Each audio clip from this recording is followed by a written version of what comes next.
Hey guys, welcome again to my another vlog and welcome 2021. So this is the first vlog for this year 2021 and also guys, hope na good vibes tayo ngayong 2021. O pala sabihin sa inyo na 5,000 na tayo. I'm so happy guys. Thank you so much sa inyo, kung hindi dahil sa inyo wala ako. Guys, thank you so much kasi naging bahagi kayo ng aking 2020 at sana manatili kayong maging bahagi ng aking 2021. Thank you so much guys sa inyong support at sana makapagbigay pa rin ako ng maraming kaalaman. Sana marami pa akong mabahagi sa inyo.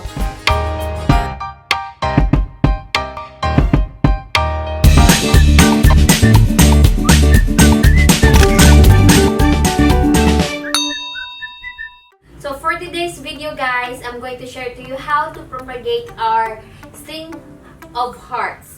So, ito yung aking mga string of hearts dito sa ating harapan. So, ito is my personal collections.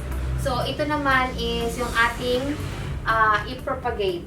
Yung isa. Actually, nabili ko lang to at saka na-order ko lang to dito sa Cagayan de Oro. At saka yung ating seller nito is in-order pa niya ito sa Thailand. So, imported yung ating string of hearts. Akala ko guys, yung ating string of hearts is ornamentals. Based on my research, yung ating string of hearts is family of succulents pala siya. It means na hindi siya ornamentals. So, kailangan talaga nila ng well-drained as well mix na kailangan talaga nila. So, the same lang din dun sa aking mga succulents at saka cactus na ginagamit na mga soil mixtures. So, hindi pa ganito ka-lash yung ating string of hearts na nabili natin. So, ngayon is medyo makapal na siya. At saka, marami na rin mga bagong tubo dyan. The best trainings and hanging succulents. Okay, I'm going to share with you how to propagate our string of hearts. So, guys, ipakikita ko sa inyo yung soil mix na ginagamit ko. Yung panis, perlite, vermicast, yung rice hull na carbonized at saka yung tubig na carbonized, yung hindi nasunog. So, ito yung usually ginagamit ko sa aking mga cactus at saka succulent na soil mix. So, gumagamit din ako ng powder. Ito talagang ginagamit ko sa mga succulent ko guys at saka cactus, yung powder na rooting hormone. Ang purpose ng ating rooting powder guys is at least nakalock na siya agad dun sa ating mga cut na succulent or yung ating mga iwalay na mga bulb or tuber. Itong ating rooting powder. Madali na din siya mag-air dry kasi nga hindi siya liquid. So, ito yung ginagamit ko usually sa aking mga succulent at saka cactus. Yung aking anaa, saka yung aking hormix na ginagamit is usually ginagamit ko yun sa aking mga ornamentals na propagation. So, yung ating powder pala guys, is bibili niyo sa Lazada at saka Shopee. Na-prepare ko na yung aking mga pots. Yan, at saka yung maliit na pots ko. At saka yung ating, ito gagamitin, at saka yung ating brush. Yan. Ito yung mga ginagamit ko pang propagation. So, at saka yung ating gloves. Kagabi, nag-ano na ako guys, nagtanggal na ako ng tuber dito at saka pina-air dry ko na siya. So, ito na siya.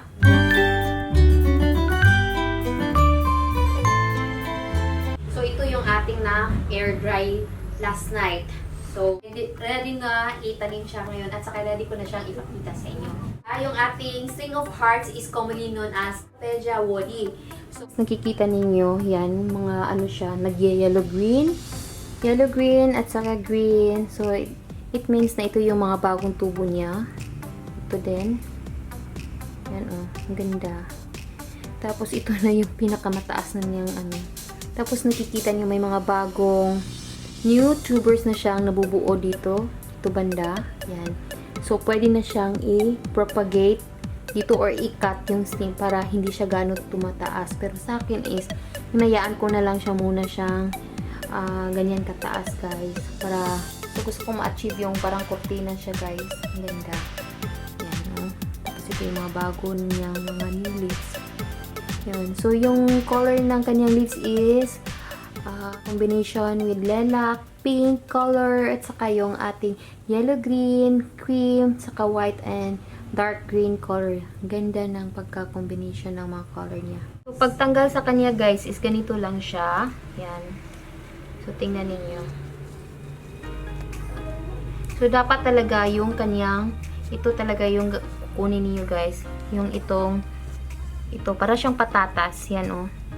Yung tinatawag nilang tuber. So, for me is, para sa akin is mas effective siya kung ito yung gagamitin yung method para sa propagation.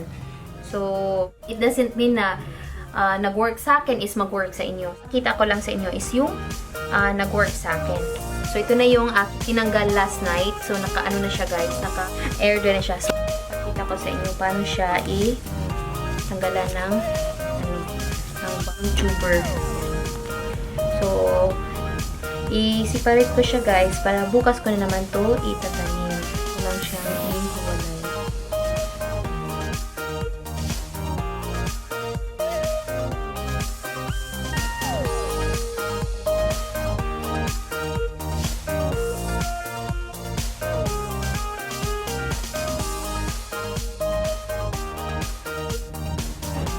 So, saka ko na lang siya lagyan ng mga lagyan ng puting powder guys. Ito, bukas na naman natin ito.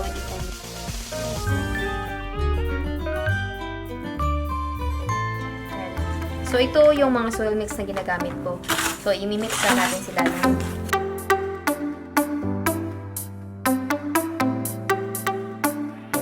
ating vermicast guys is mayroon na siyang organic fertilizer na siya guys. Yun usually ginagamit ko. Katulong talaga siya to na makapagbigay ng nutrients sa ating mga halaman. More on pamis at saka perlite ako doon sa ating mga succulents at saka cactus para well din yung ating soil mix na ginagamit para madaling mag-drain yung water pag nag-water ta sa kanila, hindi mag-retain yung water doon sa halaman. Okay? Ito yung ating gagamitin. Yan.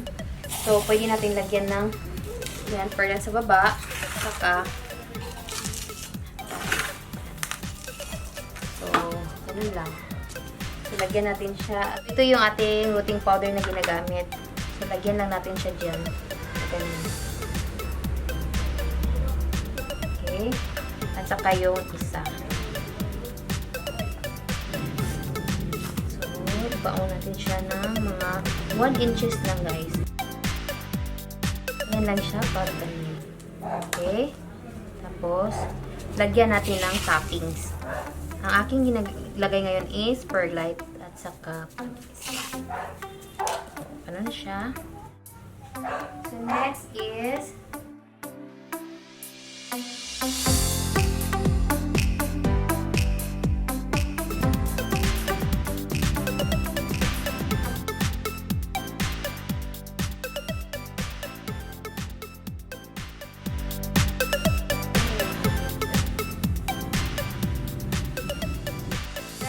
you are new here in my channel, I would appreciate you guys if you subscribe, like, and share na rin yung ating videos if nagustuhan ninyo. At sana guys, don't forget to click the bell button para ma-notify kayo pag may mga bago akong videos na ina-upload. Guys, ini-invite ko kayo sa aking mga social media accounts from Instagram, Facebook. So, nandyan sa baba yung link sa ating description box below. Share ko naman sa inyo ngayon kung paano natin sila alagaan yung ating string of hearts. So, ito na yung ating na-propagate guys. So, after propagation nito guys, huwag muna ninyo i-water. 2 to 3 days muna ninyo sila muna i-water. Yun usually ginagawa ko sa aking mga succulents. After mag-propagate, yun yung ginagawa ko. Para iwas doon sa root rot. Kaya, when you water them guys, kailangan yung water is kailangan talaga lumabas doon sa butas ng pots. Kailangan ang water is labas talaga doon. So, kung mag-bottom water kayo guys, kailangan yung water is maglagay kayo ng basin, tapos yung water is nasa half ng pot ninyo. At saka kapag nakita nyo na basa na yung soil ninyo, it means na nakukuha na siya ng enough water. So, saka mo na lang siyang ilagay doon sa dry na basin. Yan guys. Regarding sa soil mix na ginagamit ko is napakita ko na yung soil mix na ginagamit ko kanina. At saka regarding sunlight, kailangan talaga nila ng bright lights at saka not direct to sunlight. Para hindi rin sila masusunog, lalo na yung ating mga variegated na string of hearts. So, kailangan nila not direct to sunlight. Regarding naman sa mga insect na nakikita niyo dito sa string of hearts, usually nakikita ko is aphids lang. Dapat i-check niyo dun sa likod ng dahon niya, guys. Lalo na dito sa mga nagko-curl na mga leaves niya. Dito, mga nagko-curl, makikita niyo may mag-white siyang tanggalin talaga kasi isa yun sa mga insekto na lumalapit sa ating mga string of hearts. So, nakikita niyo naman, medyo chubby-chubby na yung mga leaves niya. So, it means na healthy yung ating string of hearts. So, sa ating fertilizer is, yung soil mix naman natin is meron na siyang organic fertilizer na nakahalo doon sa vermicast. So, nagbibigay na siya ng natural na fertilizer. Kaya sa bibigay natin sa kanila, gumagamit ako ng Osmocot kasi nga, slow release na fertilizer. Saka siya mag-activate kung saka nyo lang siya i-water. Same lang sila ng ating mga succulents at saka ating mga cactus. Paano natin sila inalagaan. That's all for now, guys. And thank you so much for being here. Thank you so much for watching, guys. And have a good day. Bye!